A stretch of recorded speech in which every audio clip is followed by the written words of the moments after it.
What's up, you guys? Welcome to The Imagination. I'm your host, Emma, and today I'm honored to have back on the show entrepreneur, founder, and executive director of Relentless Hope, certified victims advocate, force of nature, beacon of hope, survivor ally, Utah whistleblower, and relentless pursuer of truth, Cindy Metcalf. As the founder and executive director of Relentless Hope, an anti-ritual abuse, trafficking, and SRA nonprofit based in Salt Lake City, Utah, Cindy has dedicated her life to confronting one of the darkest corners of human suffering, ritual abuse. A certified victims advocate, survivor ally, and Utah whistleblower, she has been a tireless voice for the voiceless, working to expose networks of corruption and provide critical support to those who have endured unimaginable trauma. Cindy's journey into advocacy wasn't a straight path. With a background in marketing and advertising, she spent over a decade in the corporate world before taking time to raise her son. Her transition to nonprofit work began with volunteering at a polygamy rescue organization where she first encountered the harrowing stories of ritual abuse survivors. These accounts, marked by physical, mental, sexual, and spiritual torture, ignited a fire within her to uncover the truth, not just within polygamous groups, but across mainstream churches and institutions. Children need to be protected. Justice must be served, Cindy declares, a mantra that drives her mission. Under her leadership, Relentless Hope has become a lifeline for survivors, offering resources, support, and advocacy for those whose lives have been shattered by ritual abuse. Her team of passionate advocates work tirelessly on criminal and civil cases, partnering with trusted sources to secure justice and healing for clients. Cindy's approach is hands-on and fearless. She has literally ventured into ritual abuse sites, collecting DNA evidence, photographing hidden tunnels, and even uncovering animal bones used in satanic rituals, all to build airtight cases against perpetrators. A real-life superhero and warrioress, Cindy's tenacity is matched only by her compassion. She volunteers 100% of her time, driven by her belief that ritual abuse is the most sadistic form of torture on earth. Her work, however, is not without risk. She carries a gun, surrounds herself with trusted protectors, and boldly declares her mission to deter threats. Yet she remains undaunted, fueled by her faith and a divine calling that birthed Relentless Hope, her grassroots organization that operates with minimal overhead, using free apps and secure servers to protect sensitive evidence. Cindy's impact extends beyond survivor support. She's a fierce advocate for systemic change, pushing for legislative reforms, extending statutes of limitation for sex crimes, helping survivors pursue their perpetrators, and mandating police reports for ritual abuse claims. Her research, backed by shocking statistics, underscores the urgency of her mission. She's also uncovered evidence of brain damage and physical trauma in survivors, using PET scans and medical data to strengthen legal cases. Despite facing betrayal, disbelief, and resistance, Cindy's courage has never wavered. She's built a trusted network of allies, from survivors to legislators, and inspires others to join the fight. We know this is real, she says, urging the world to wake up to the human rights crisis of ritual abuse. Through Relentless Hope's website at www.relentlesshope4u.org, she offers resources, support groups, and opportunities for volunteers to get involved, whether as researchers, advocates, or even fundraisers. Her message is clear. Everyone has a role to play in protecting children and dismantling the networks that harm them. Cindy's more than an advocate. She's a hero, a miracle worker, and a relentless force for change. Her work is a clarion call to action, proving that one woman's bravery, armed with faith and a light that can blind any darkness, can spark a movement to heal survivors and bring justice to a world in desperate need of hope.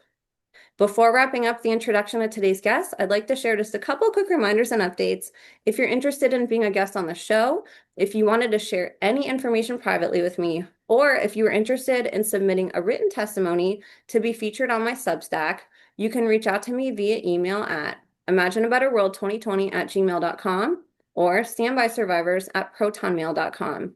Additionally, I've teamed up with a couple of my favorite brands to offer you guys exclusive discount codes on products I love, such as Rife Technology frequency machines and CZTL's premium methylene blue. You can find all the relevant links and codes along with other resources down below in the show notes. My new YouTube channel is back up and running as well, where I'm streaming new episode premieres from weekly, and you can subscribe to me there at the handle at Imagination Podcast Official. Come hang out with our amazing YouTube community in the live chat on Sundays, Tuesdays, and Thursdays at 6 p.m. Central Time. We look forward to having you guys there. And lastly, thank you all wholeheartedly for helping to make the imagination the safest space on the internet for survivor, whistleblower, advocate, and educator disclosures. Your support means the absolute world to me and to every guest on the show. So, you guys, without further ado, please help me in welcoming back today's guest of honor. Hero for the children, survivor and victim advocate, miracle worker, voice for the voiceless, selfless servant, independent researcher, and an entrepreneur who is creating and giving relentless hope to survivors all over the country and soon the world. The one, the only, Cindy Metcalf. Cindy, thank you so much for being here with us today. It's great to have you back. Thank you for inviting me. I am honored to be here once again. I hope this show is insightful and helpful to survivors all across the US, not just here in Utah where we're based. So yeah, it's great to be here.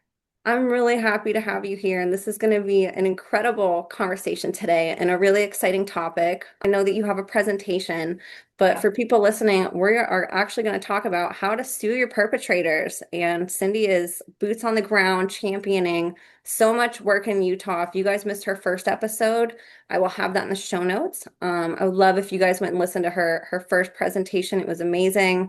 She talked so much about her work there as well.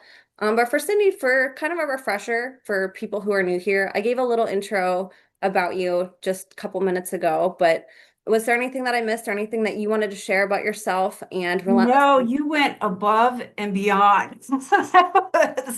That was the best introduction I have ever experienced. So thank you. I'm honored. You're so welcome. And before we get started, I do want to bring up a lot of times, and I would say this is probably the most one of the most frequent questions that I get from people who reach out to me is what can I do to help?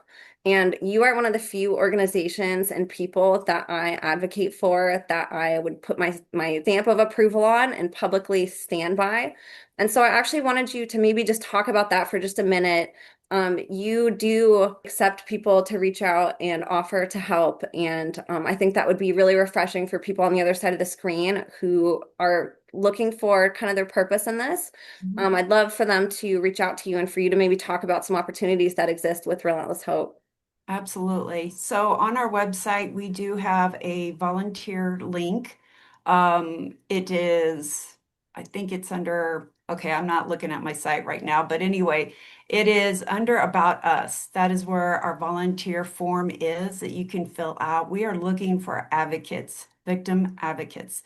No training is necessary. We will train you ourselves. We're looking for strong Christians to work with survivors because it's a spiritual battle.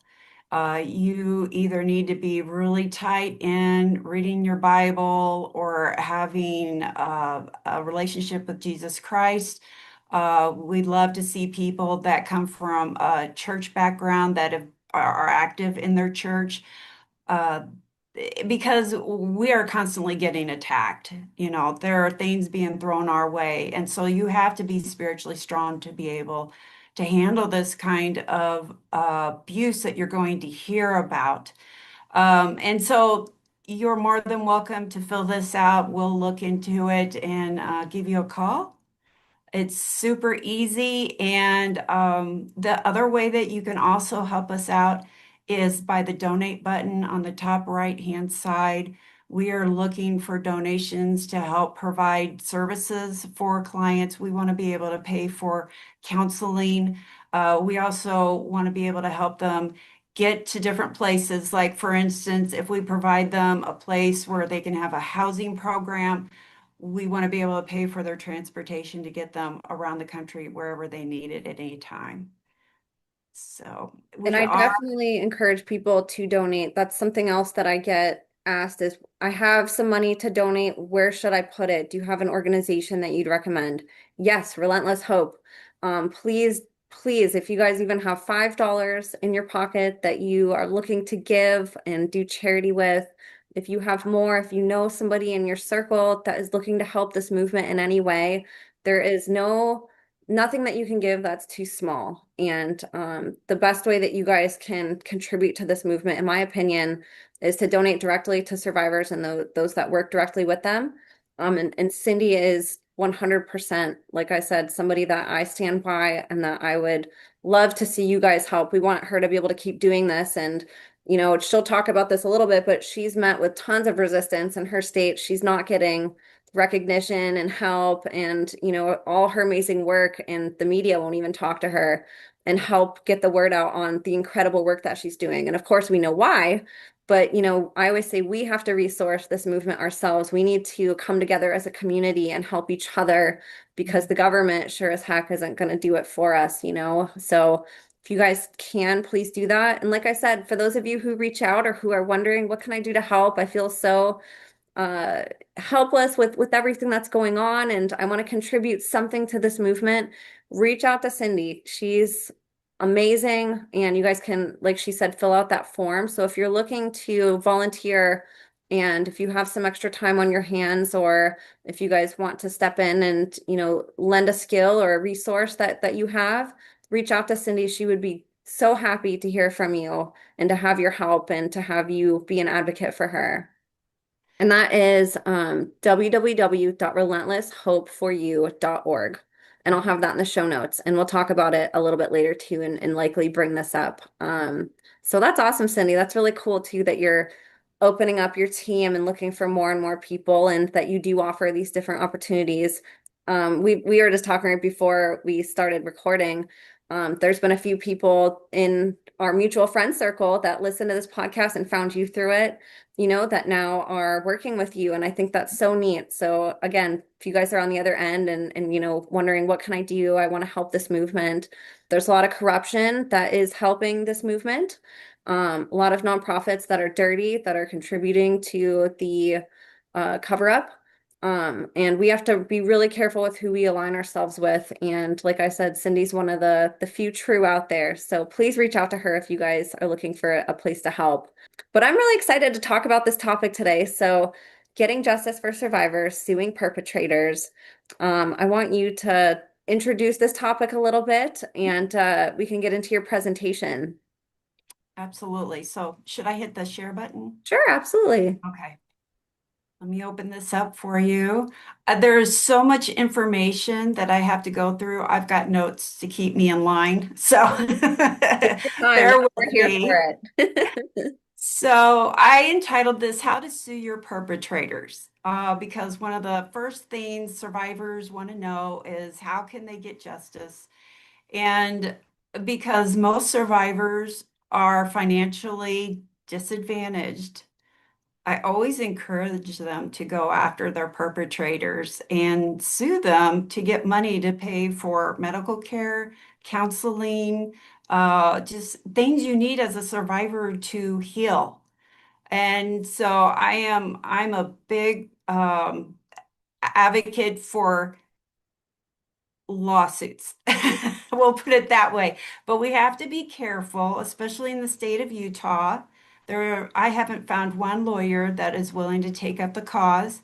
So we've had to go out of state to get help. And I'm going to go over those in this podcast. So let's get started. I'm going to just give a little bit of background on Relentless Hope. So we are a 501c3 nonprofit anti-trafficking and SRA organization located in Salt Lake City.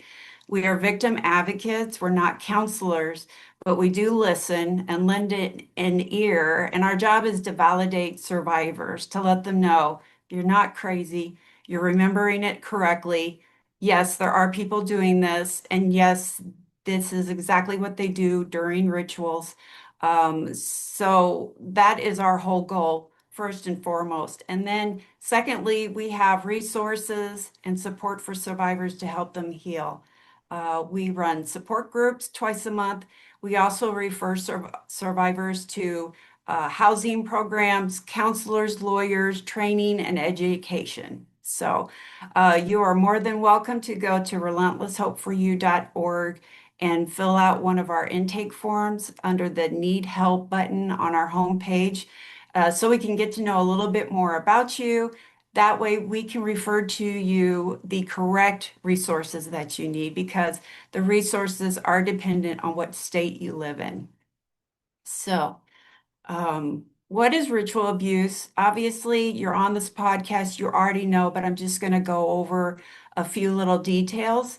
So, it involves ritual, mental, physical, emotional, spiritual torture designed to induce compliance in children and turn them into perpetrators eventually. Ritual abuse is overwhelmingly a multi-generational familial problem, and most families believe in the power of their bloodlines. Ritual abuse occurs within many religions across the US, well, in the world. And so it doesn't really matter. We focus here on LDS Church because we're in Utah, but we know there's problems in the Catholic Church, Methodist Church, Baptist Church, even Jehovah Witnesses, Buddhist, Hindu temples. Um, every church has been touched by this. But there are good people in these churches that have no idea this is going on because it's kept in secret, as you all know.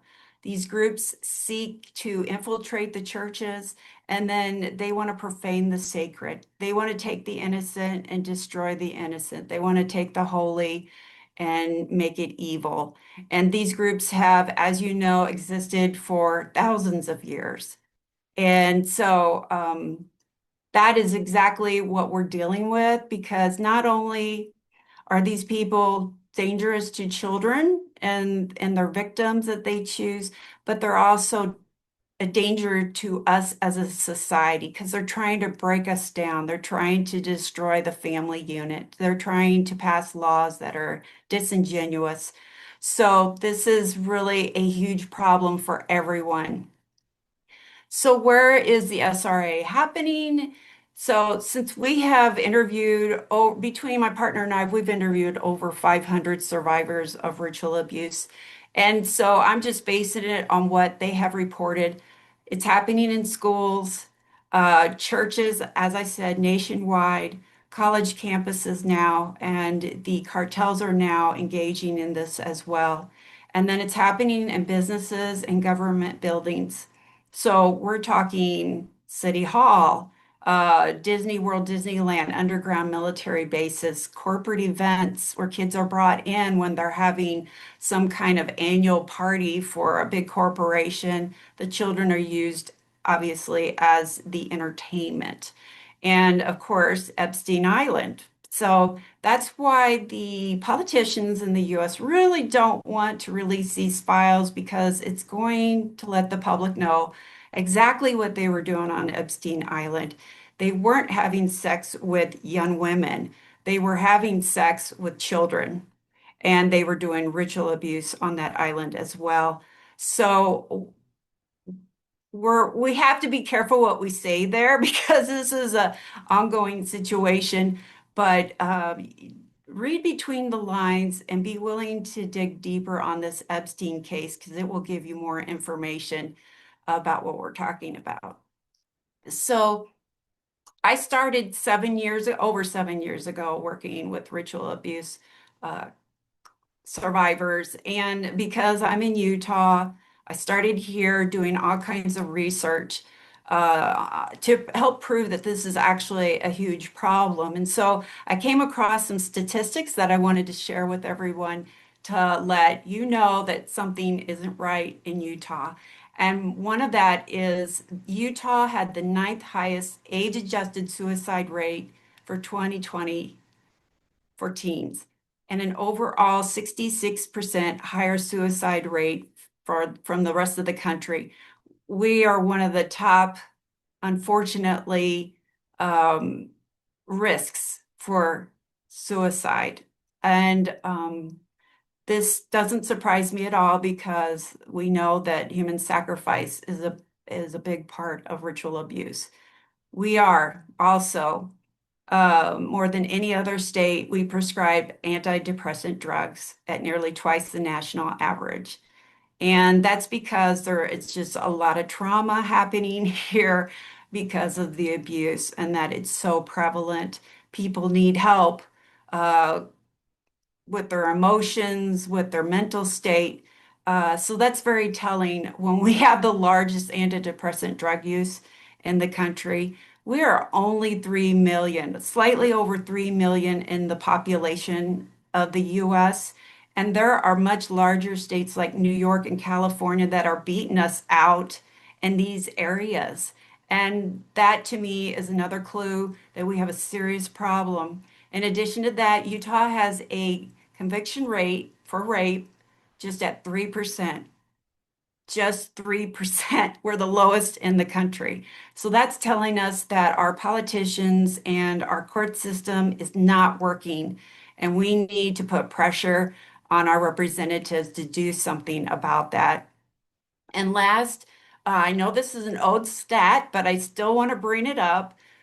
Utah had the largest porn subscription rate in the country in 2007, and this was based on a Harvard research project, and it identified that now what you're going to hear, and let me put some context to this. You're going to hear Utah people say, oh, well, that was credit card porn subscriptions. That doesn't mean that we're the worst. There's other ways that you can obtain porn, blah, blah, blah, blah. But what astounds me is that in 2007, there were 1 million subscriptions. We only, at that time, I mean, that was one third of our population. One third of our population was engaged in pornography online. So that's a huge problem that I want everybody to really grasp a hold of. It wasn't like that with the other states. You need to ask yourself why, what's going on here? And of course, we know survivors, the cameras are always rolling on survivors. They will tell you that they were used for porn and distributed across the dark web. So that's pretty common. Um, so, like I said, oh, I went backwards, I believe. Let's move to the next slide. So, teen suicide rate, this image puts into context exactly what I was talking about previous about our suicide rate. The red line is suicide rate for US males. The blue line above it is the suicide rate for Utah males. And then the purple line at the bottom is the suicide rate for females across the US. The yellow line is for females in Utah. So there's quite a bit of difference. This was reported by the Utah Department of Health in 2020. So, what can we do about this? Relentless Hope and our partners who we trust, who also advocate for survivors, we have tried our best for the past 3 years to get legislators to listen to us, to work with law enforcement, to get them to work with us. We've even taken some cases to the FBI. We've been turned down by all three, even though we have sound evidence. We have hard proof that this is going on and has been going on for quite a long time. So this is telling us that the higher ups in the state are trying to cover this up and they don't want to listen to us. They don't want to see our evidence because so many of them are part of ritual abuse. So many of them trafficked children in this state. Um, I'm not going to name names because that would not be wise for me to do so, but you can just imagine we do have law enforcement that is involved in this. We also have politicians that are involved in this. We have celebrities that are involved in this. This has been reported to me by the survivors themselves. And so the only way and we're blacked out from the media. They won't talk to us either. So at this point, since we can't get any legal justice, and we've even went to the feds, and let me point that out, the FBI, has also been accused of being a part of child trafficking. So the only hope we have now is to expose this to the media. The other thing that we're going to do is we're launching lawsuits against perpetrators. We have to hit the perpetrators in their pocketbooks in order for this to stop. We have to hit them hard and often. And so every survivor has evidence, whether you think so or not. Your testimony is evidence that lawyers want to hear. So I'm going to tell you some of the evidence that we have that might encourage you to do the same. This is a brain PET scan. This is the brain of two 8-year-old boys. On the left-hand side, you're going to see a healthy 8-year-old boy. His frontal lobe is active. It's highlighted in red. That's a very good sign. His temporal lobes that are circled here are intact. That is another very good sign of a healthy brain. However, on the right, you're going to see another young 8-year-old man whose frontal lobe is not active. It's diminished. You're also going to see the temporal lobes. They're diminished as well. And in addition, it might be hard to see on the screen, but there is a purple line kind of running through all of this. That's also um, brain inactivity that's going on there. And this poor child will have cognitive problems. He will have emotional problems for the rest of his life if he doesn't get this abuse addressed, if he doesn't get the proper counseling, he doesn't get the correct mental health care. So I encourage you, this is an expensive exam. I don't, recommend it if you don't have the money. But if you can, oh my gosh, we would love to see your PET scan to see the difference in your brain compared to another healthy, normal brain. So please reach out to us. Next, I'm going to cover the colon, which is another huge problem with ritual abuse. Sodomy is huge.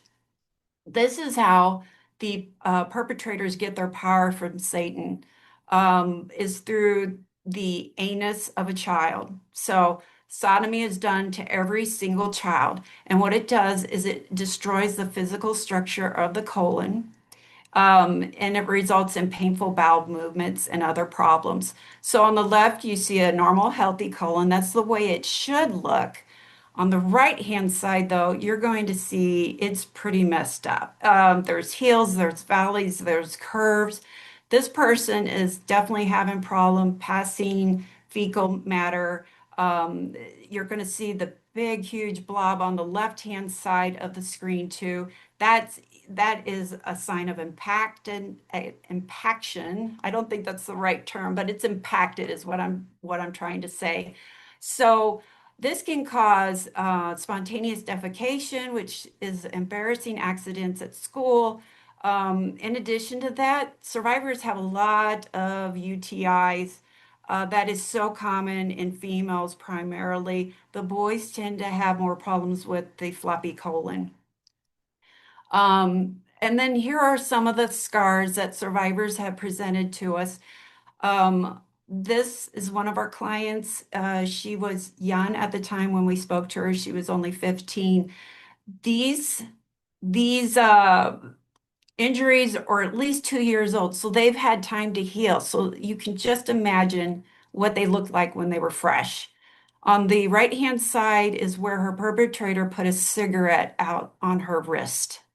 The middle one is where she was beaten with a cattle prod. And so she has, you can see the red circle down towards her elbow. It's kind of hard to see on camera as well, but there are different wounds that you can see where she was being struck.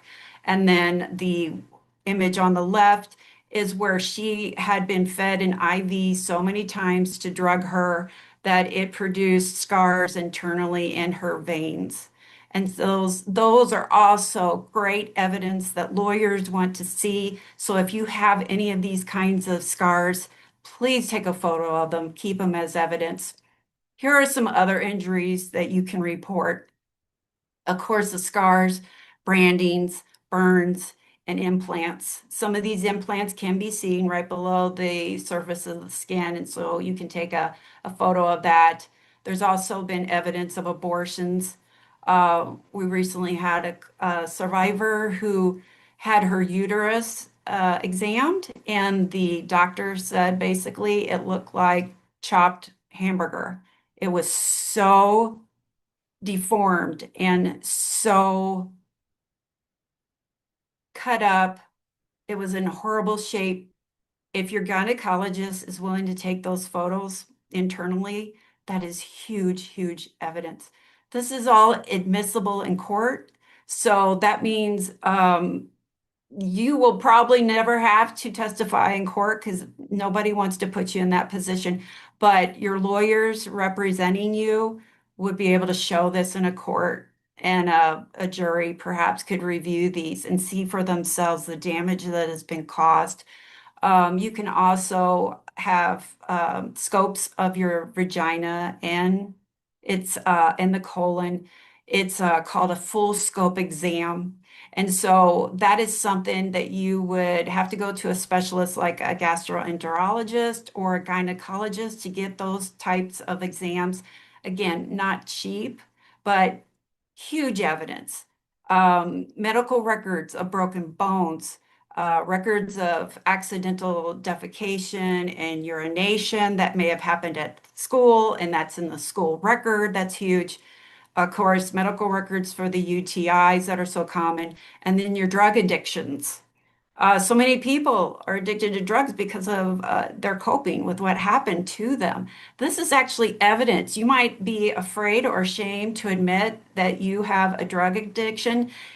Actually, for lawyers, that's like one of the top things that proves that you actually went through what you say you went through is because you're struggling with this. So that's huge too. Don't be ashamed and don't feel guilty or afraid to share all of this with your lawyers. So, what are we doing? Relentless Hope. We have partnered with three different law firms outside the state of Utah. And so we're going after group litigation lawsuits. The first one and my favorite is Travis Walker. He is out of Florida. It doesn't matter what state you're from, but I just really like him. He's sensitive, and he is going to work to get as much money for you as possible. And I really appreciate pointing that out. Secondly, we have Slater and Schulman. They've been in the news lately for, and in addition, Andrews and Thornton for successfully suing the LDS Church for $32 million, million or billion, I can't remember. But anyway, huge sum of money. And so we also have asked them to partner with us. They're super kind and nice. And so you can find these on our homepage at relentlesshopeforyou.org if you scroll down under lawyers. And you'll see other lawyers that we have listed there for as well in case you want to go after an individual. If you want to go after Uncle Robert, we have a couple of lawyers there, such as the Joseph Project and alight.net, that will also go after individual cases for ritual abuse and sex trafficked individuals only. So I'm going to move along and tell you the requirements. I know I'm going super fast. I want to get all of this information to you. Feel free to re-listen to this podcast to get all the details. You have to meet requirements to be a part of the lawsuit. Now, it's somewhat of a class action lawsuit, although that's not what it's called, but it's very similar. So you have to be going after the organization. These lawyers won't take individual cases. And so if you were abused in a church, you were abused by the Freemasons, if you were abused by any other organization or corporation, then you have a good chance of being picked up by these lawyers. One of the things I want to tell you later on is they're going to protect you. You don't have to be identified. So I will talk about that in a few more slides. You must be under the age of 53 due to the statutes of limitations. So this varies by state. If you were just most states, let's say, have a statutes of limitation about 4 to 6 years after you turn age 18. They make it very limited for a reason, as we probably all know. So you can't go after your perpetrators after you collect all your memories and you get healthy again. But the federal level is different. So these lawyers are going to try these cases on a federal level. You must have been trafficked or sold across state lines. And so it doesn't matter if it was your parents who brought you across the state line to visit other family members and they raped you, that still counts. If you could step foot over state lines, that's a federal case and they can go after those perpetrators for you. You must have a victim statement prepared when you talk to a lawyer, even if it's just an outline. The reason this is important is because we've had survivors get on the phone with the lawyer and they get tongue-tied, they forget, their parts won't let them talk. They forget, like I said, they forget, they get nervous, scared, and afraid, and they're not able to complete the interview with the lawyer. So it's really important for you to chronologically identify the abuse you went through. This is good for you. This is much needed by the lawyer. So you're going to start at the youngest age you remember. You're going to, and I'm going to actually show you the victim statement that we have on our website that you can use as a template for doing your victim statement. So what we need are addresses of abuse locations or some identifier. You can't remember, right? But you do remember it happened at a children's hospital in this city and state. That's important. You want to have names of your perpetrators. If you can't remember first and last name, that's fine. Use their title. Say it was a bishop at this church, it was a pastor at this church. Um, Also, if you can identify their approximate age when they abused you, that's nice. If you know where they live, even better. So if you're, like I said, if the names aren't known, just go ahead and just tell us a job or a title, something to identify them. Um, you also want to identify who else was there during the abuse. So if it was other kids, other adults, your siblings, your parents, that is also helpful. You want to identify the approximate date. If you can't remember a month and a year, you can use a holiday. You can say Christmas of 1989 is when I was taken to this place to be abused.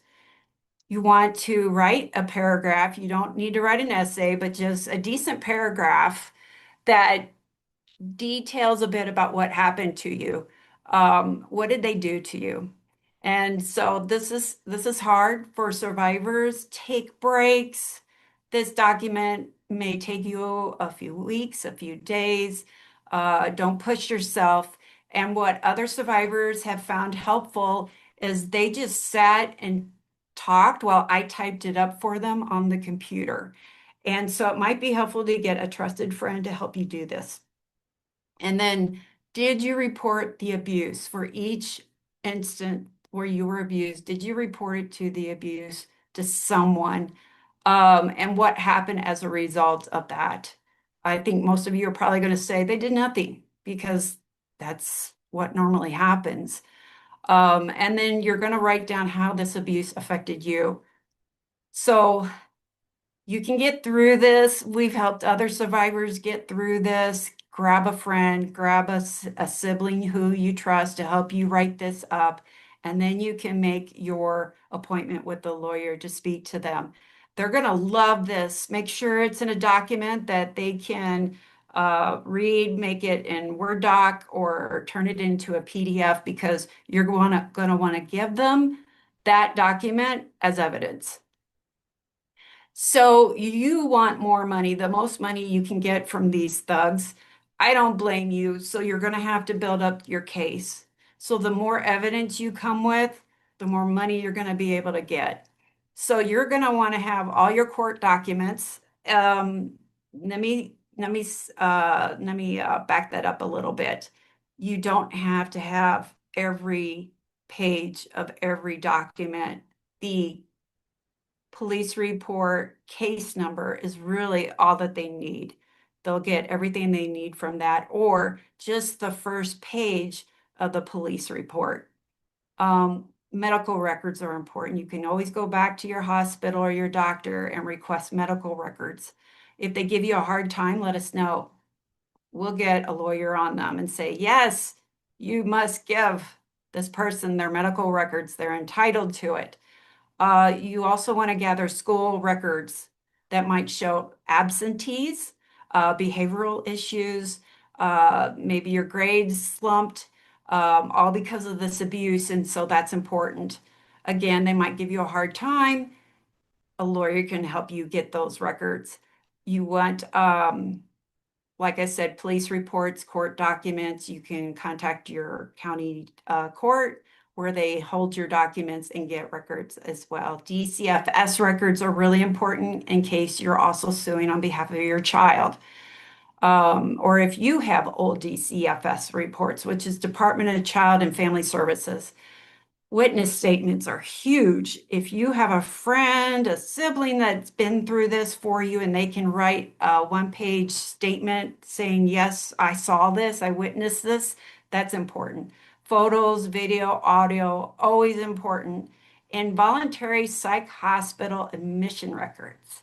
So what hospitals have been doing, or what these perps have been doing, if a survivor causes problems, they will have them involuntarily admitted into a psych hospital, and a lot of abuse happens in these psych hospitals. A lot of drugs are used that really can mess up a person. When you get out, eventually you'll want to have a record of those admission records because that holds abundance of information. It's going to show what drugs they gave you. A lot of these drugs are black box, which nobody should be given. That can cause significant memory loss, which the perps are counting on, but also the kind of treatment you were given. And in addition to that, a lot of hospitals will keep a survivor in there much longer than they can legally keep them. And so again, that is per state. It just depends on what state you live in on how long they can legally keep you in there. One lady was kept in the psych ward for 3 weeks, when actually in the state of Utah, she was supposed to be released within 72 hours. So that is also very valuable. So we're going to go into these tips. You do not have to use the law firms that we have suggested and that we are partnering. There are a lot of other law offices that are also going after different churches and organizations. One of them I know is Ava, which I think is in Montana, possibly. I think there's another one called Shelter Justice that I've been seeing a lot on Facebook and Instagram. But these are some tips to make sure you get a good law firm. Check the law firm with the State Bar Association or use justia.com to review. You're definitely going to want to get a reputable law office. Ask them if they require you to sign an NDA, which is a non-disclosure agreement, before you sign up. They're going to ask you to sign a contract. Don't do that if they're asking for a non-disclosure agreement. Non-disclosures require you to keep quiet after you receive your money, which is not ethical. And in some places, it's also illegal. So do not sign an NDA. Ask them how many lawsuits that they have settled and ask them for the amount. You're looking for a significant amount that shows their expertise in dealing with these cases. Ask if they operate on concession. In these class action type litigation, you shouldn't have to pay a dime. Do not pay any lawyer to look into your case. The only time you would need to do that is if you're individually suing someone. But in these large litigation lawsuits, group lawsuits, they shouldn't ask you for a dime. They don't get paid unless you win. That's how they get their money. And if you're seeking a personal injury lawyer, the same thing should apply. Personal injury lawyers will also work on concession, so ask. Some of them won't.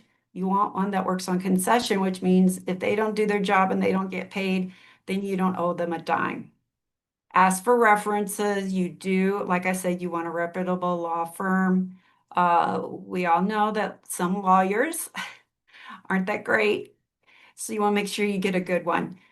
Ask if your identity can be hidden. And in this case, you will be a Jane Doe or a John Doe. You will never be physically identified. You'll be given a case number, a client number, but you will most likely, the vast majority of time, unless you have a special circumstance, will not be asked to stand before a jury and give your testimony. These lawyers don't want court cases because they're expensive. So they're going to avoid that and they're going to want to settle out of court.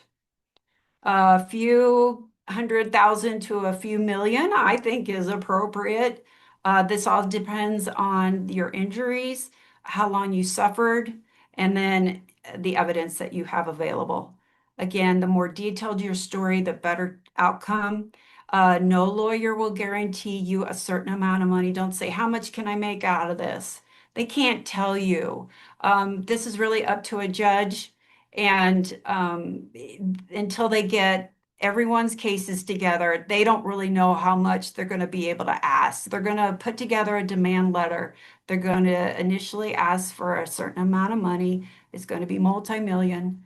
But it is based on case history and size of the organization that they are suing. So an organization as wealthy as the LDS Church, who is estimated to be worth $250 billion, would have no problem taking on a lawsuit. So I encourage you to go after your perpetrators. Yes, you're going to be scared, but get the support that you need. Get your documents together and talk to one of these lawyers.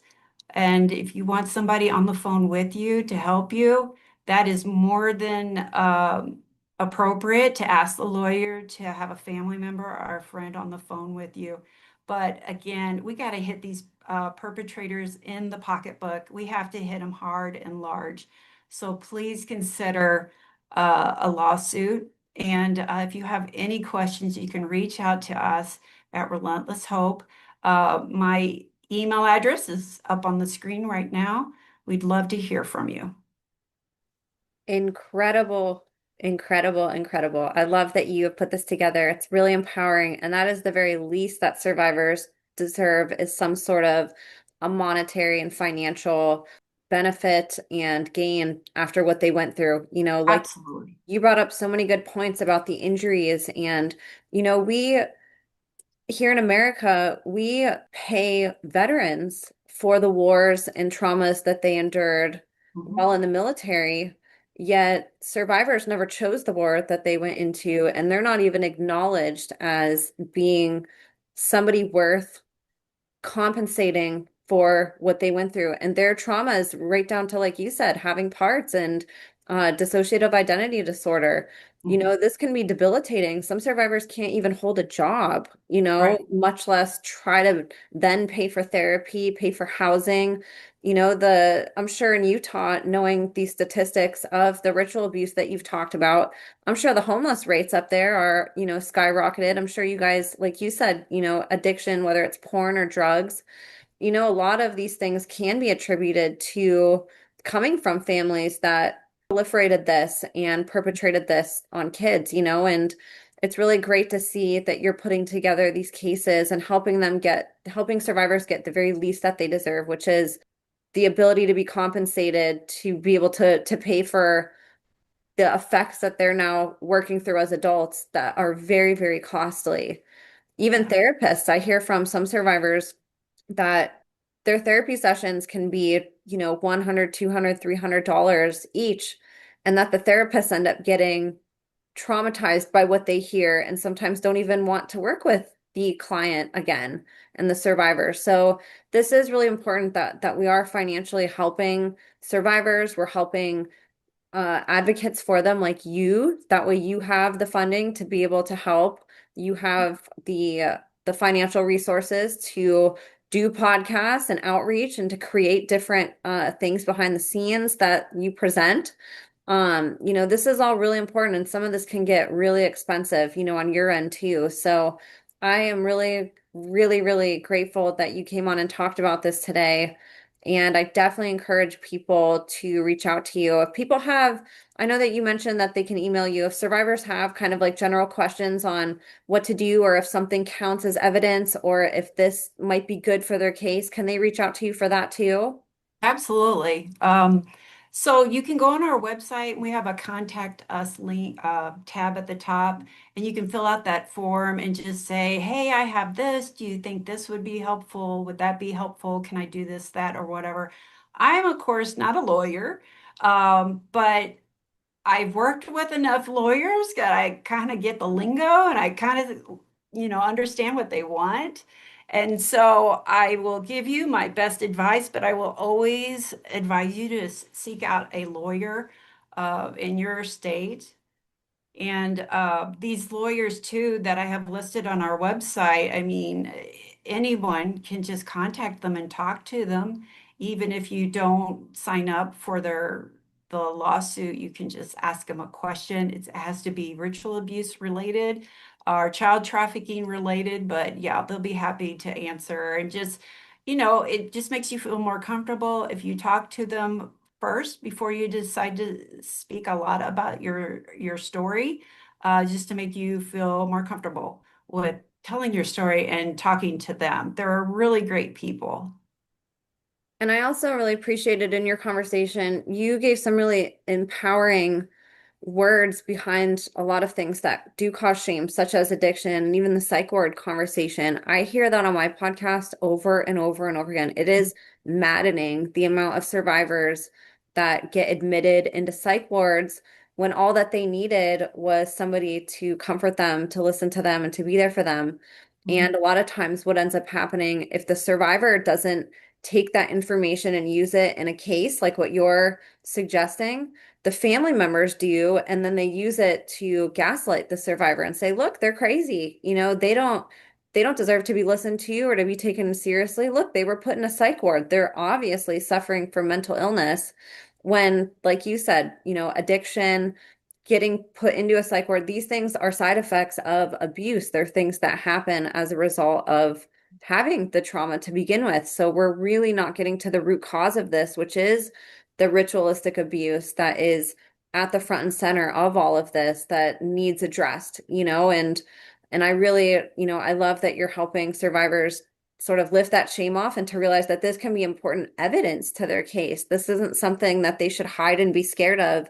This is something that can help them build a case against their perpetrator.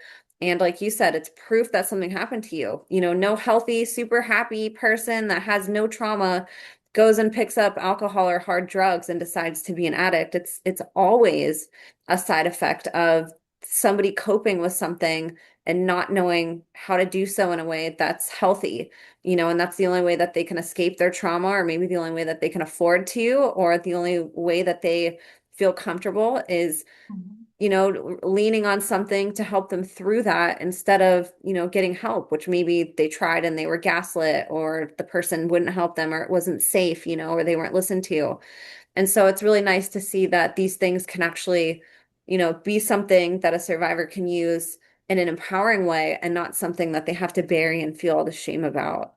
Right. There's so many survivors that feel shame and Oh, guilt for what happened. And that's the one thing we always want to tell them, honey, it wasn't your fault. You would have never done this if you were in a safe environment.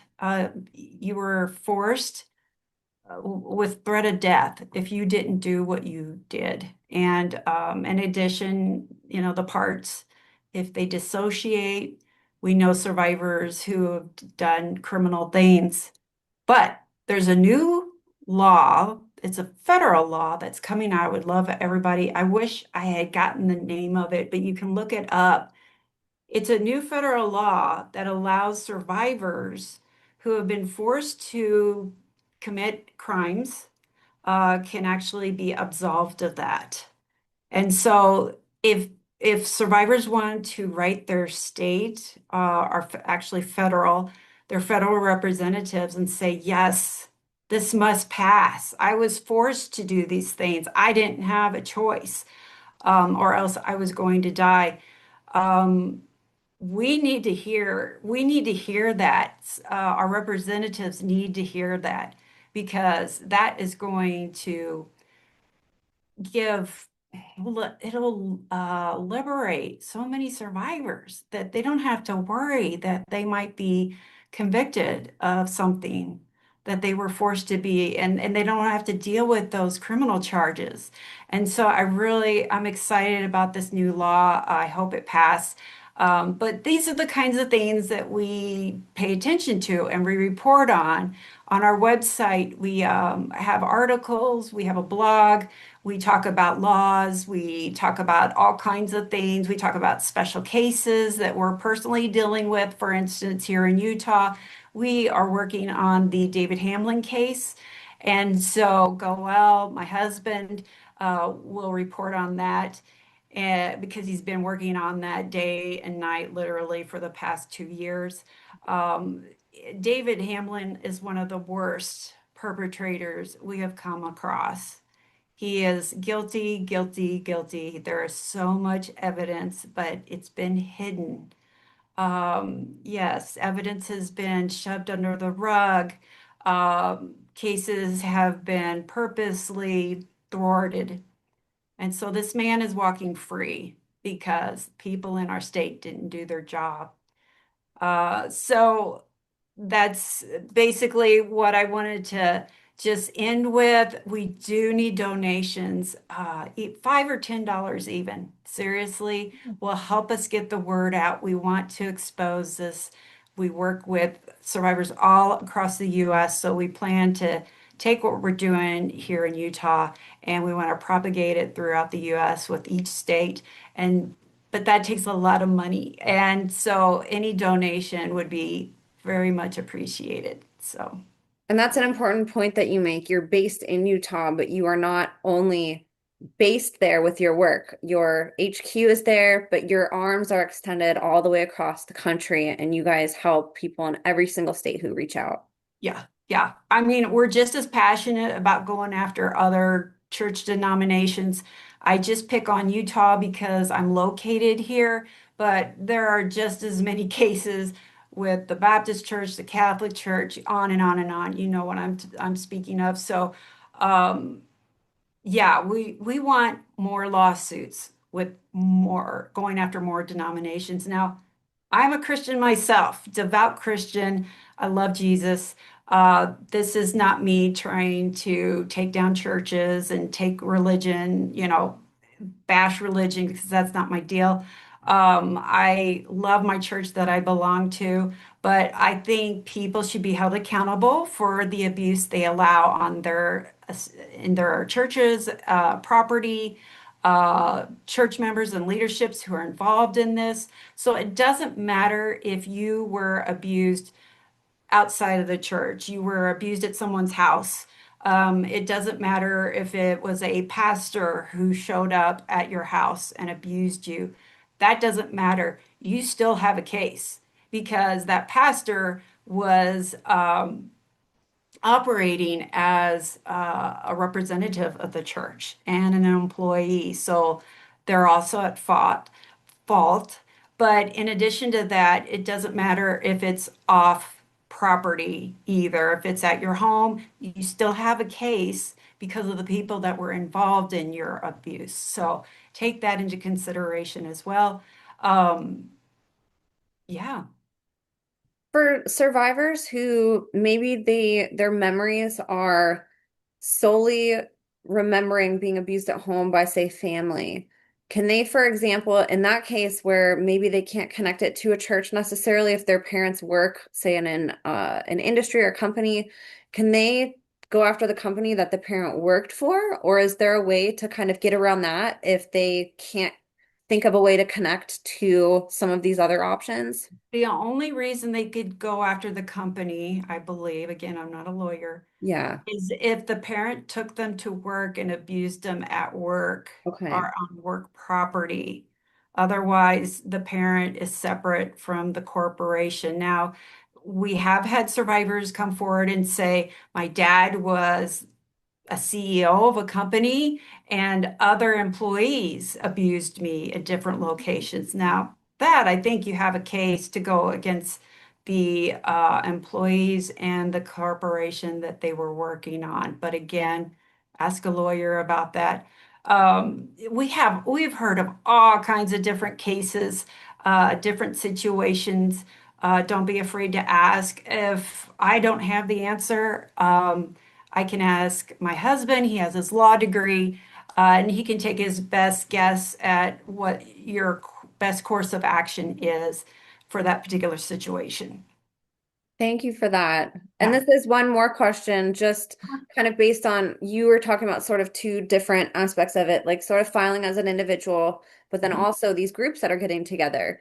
Do Yeah. you think if a survivor is able to connect with other people that can corroborate what they went through, that's a course of action that they should look into taking? And of course, they can Oh, confirm with the lawyer, but do you think the case is stronger with more people on board if oh, they're able to? absolutely. Absolutely.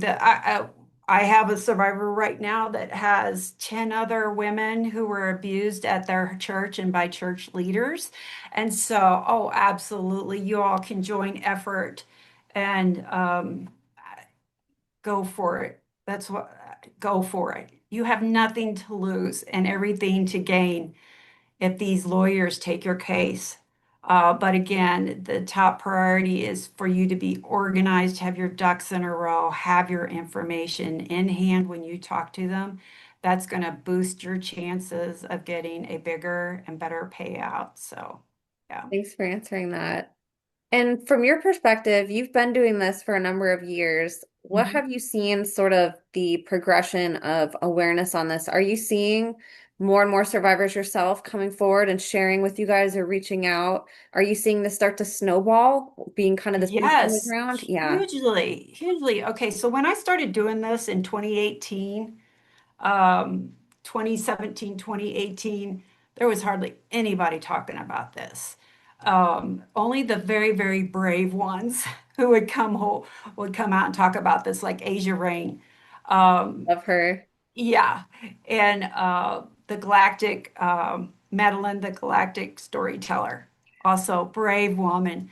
Those two actually help educate me on how this all started. And so, yes, it was crickets for the first few years that I got into this, and then COVID hit. But then once COVID started lifting, man, people started coming out because they found out what Zoom is.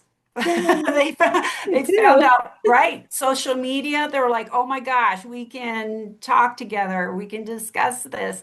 And so I would say starting from 2022 into 2023, yes, absolutely. People are coming out and talking more and more and more about it. And I love it. I love it. We need more survivors to talk about it.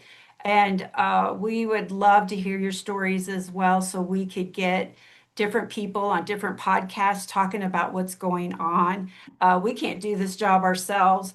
So we're a limited staff, tiny little staff, but we definitely can help survivors in that strategy to get their voices to be heard. So again, you can contact me if you are interested in that. Of course, our sweet Emma has the best podcast out there for survivors and their stories. So yeah, contact Emma and get your story told. Thank you. That's so awesome. It's neat hearing, some survivors have been so isolated. And Yeah, so hearing from somebody like you who's just immersed yourself in that world, and allies, it's good to see and hear kind of the progression of what you've seen. I think that gives people hope who have just felt like this has been such a slow climb. But I feel yeah, like that too. I feel like the snowball's starting to roll a little bit and more absolutely. people are getting behind it and helping push.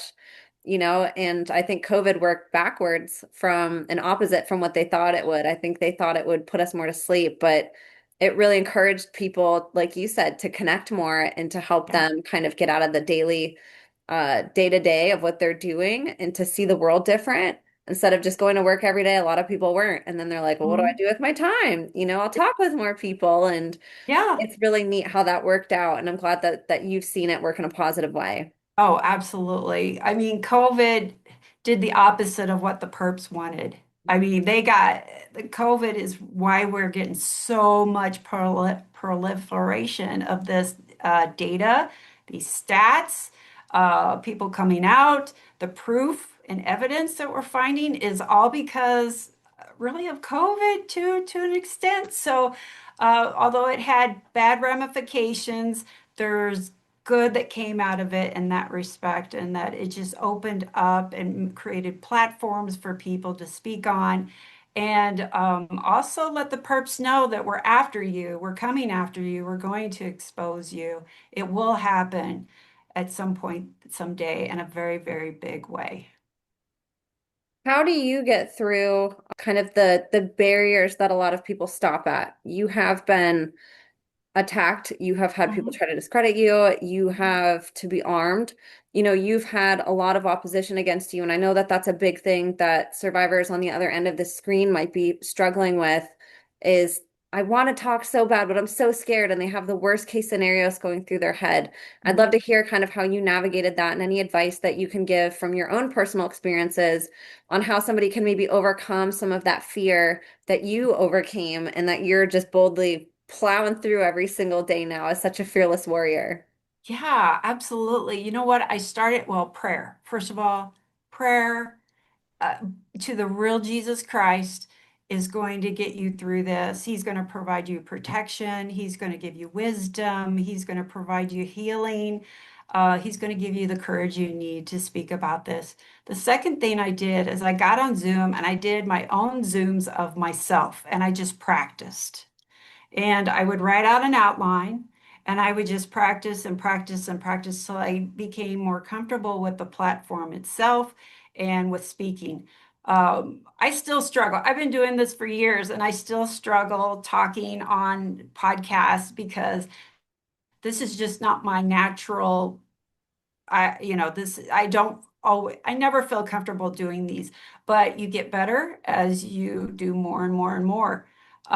Definitely having your story written out in some kind of journaling form is very, very helpful.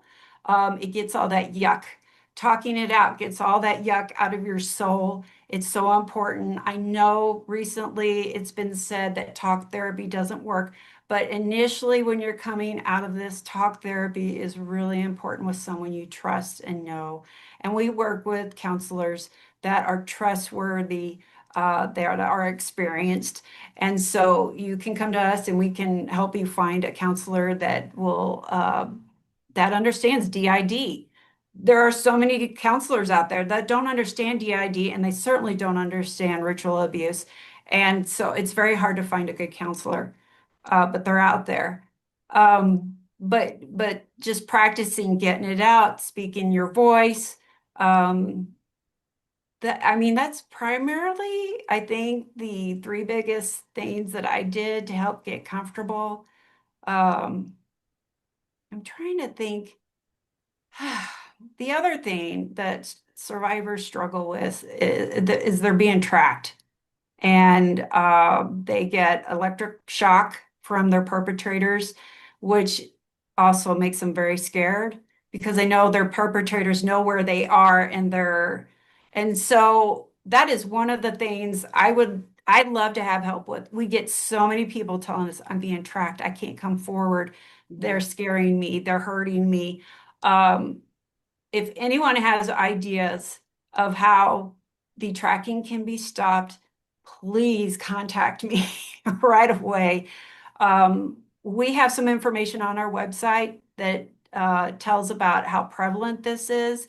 There are different ways you can identify the tracking mechanisms that have been placed in you or injected into you under your skin, in your brain, and how to rid yourself of those implants. Some people have had them surgically removed. Some of them can't because they're placed in the spine, and you can't remove that. So there are some ideas that are floating around, but if you know of any, please let us know. We want to let people know how they can protect themselves from these electronic attacks and tracking. So yeah, I just practice your story, talking over and over with different people, and soon enough, you're going to feel safe to come out. A lot of these perpetrators want to scare you. They're not actually going to do what they say they're going to do. And so um, you can feel safe about that, especially if they're across the country and you live in a different state. Um, and yeah, fear is huge, but don't let them win. Yes. You know, Satan has already taken enough from you. Don't let him take any more. Don't let him take your voice. Don't let him steal your story. Don't let him steal any more of your time. Say no and work it through, practice, and you will eventually be able to tell your story with confidence and comfort. You don't have to be afraid. This is not what God had planned for you. God was with you during all of this. And a lot of people ask me, if God's so powerful and loving, why did he allow this to happen? And that answer is going to be different for everyone. But I can tell you by talking to so many people is that he loves you. You were lied to about who he is. You were lied to about Jesus Christ and who he is. They lied to you using scripture.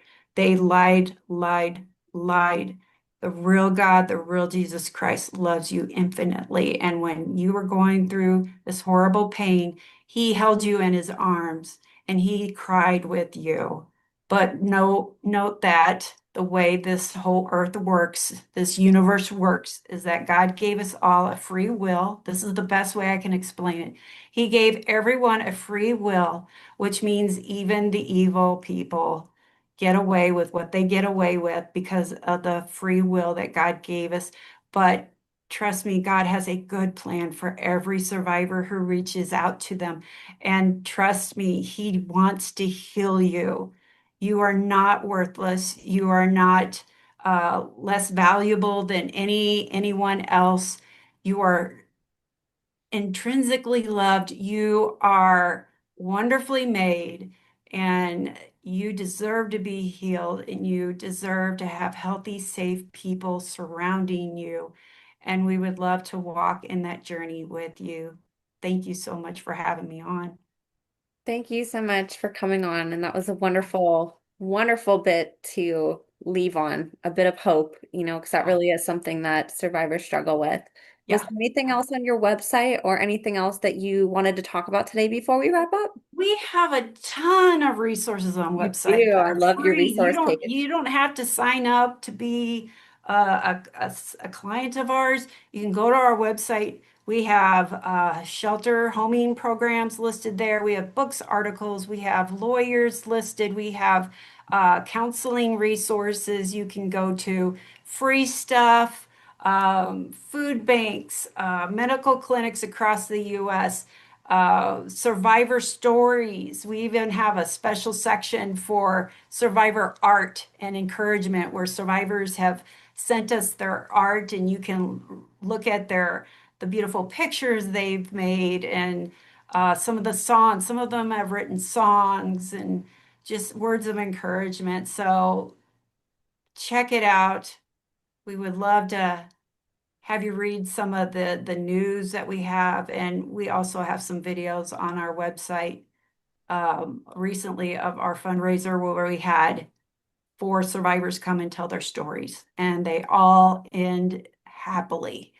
And we're so proud of these survivors. So, yeah, Well, they're getting hope because of you and your relentlessness to give it to them. And so you are an absolute warrior, Cindy, from your advocacy, your passion, literally going and visiting ritual sites. I mean, I haven't heard of anybody else that has done that, and you're just like, I'm gonna go do it then. It's evidence. I'm going to do it anyway. They trespassed on survivors. I'm going to trespass on their property. So I've even had Department of Homeland Security go, don't do that. And I understand why they're saying that, but I don't listen. I'm sorry. I just do it anyway. So, We love you for it. You're a voice in every way that everybody else has really struggled to be, and I know that everybody on the other side of the screen is going to get so much inspiration from you. You've been a big inspiration for me since I've met you. I follow your story and I follow your guys' website. And like I said, I'm a huge advocate for you guys. And so I just thank you from the bottom of my heart for your courage to do this. I know it's a really hard and taxing topic to indulge in every single day. And this wasn't how you grew up. This wasn't coming from your own testimony and, will of wanting to do this. This is from your heart and seeing the wrong in the world and wanting to make it right and knowing that that can't happen without a dutiful action. And so thank you, Cindy, with all my heart and for everybody listening for your devotion to this cause, for your relentless giving of hope to people in the world and just for being a voice for so many. I know there's so many people that are watching you that you don't even know who are cheering behind the scenes saying she's talking on my behalf because I can't and she's talking for my kids, and you're speaking for future generations, past generations, and for those who can't yet come and be a voice for themselves. So thank you for being a voice for the voiceless and for championing and pioneering this movement in such a controversial state nonetheless that is so loaded and just proliferated with this type of abuse that you're standing up for. You're a true hero and a warrior. thank you. Thank You're you. so welcome. And for people listening, I'll have Cindy's email, her website, which also has a contact page. It has the um, donate button. Please donate to her cause. She's one of the few good ones out there, and she's literally volunteering 100% of her time to this. And we have to come around people like her and help resource their projects. That way she can continue doing this and continue helping survivors. You guys heard how many are reaching out to her, and that number is only going to keep growing. And if she can provide funding for some of these struggles that survivors deal with, whether it is therapy or housing, whatever it is, paying for a lawyer, even if that's a route that they're going to take as individuals. It's nice to know that there's some people out there that are trying to help with these causes, and your funding could go directly to that. So I'm going to have all that in the show notes, you guys. I'm going to have all my information as well. Connect with me wherever you can. We couldn't do this without you guys. Thank you so much for listening. God bless you all, and we will see you next time.